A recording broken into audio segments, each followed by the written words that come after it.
Saudara, aksi demonstrasi di Surabaya, Jawa Timur pada Jumat kemarin diwarnai kericuhan. Dalam aksi demonstrasi ini, polisi menangkap 24 demonstran.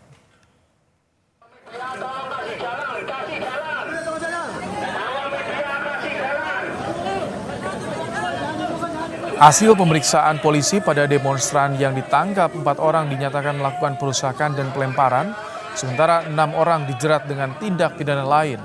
Kini polisi masih menahan 6 orang yang terjerat tindak pidana lain, sementara 18 orang lainnya dikembalikan ke orang tua, namun dikenai wajib lapor.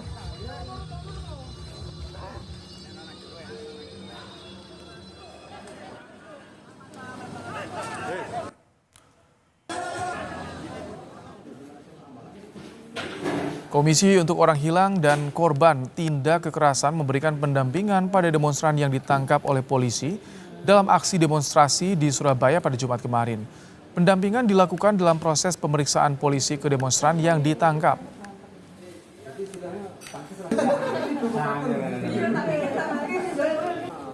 Kami memberikan pendampingan hukum kan dari tadi malam kan, cuman memang kami kan ada 13 orang yang memang memberikan kuasa kontras, tapi kami nggak semuanya bisa cover ya, karena memang kami harus muter-muter dan kami lebih fokus pada yang satu perempuan ini kan, karena saya takutnya ada apa-apa karena apalagi perempuan gitu.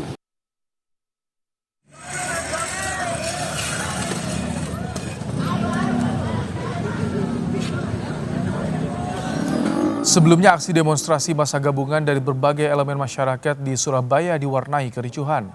Massa melempari polisi yang berjaga dengan batu dan merusak pagar gedung Geraha di Surabaya.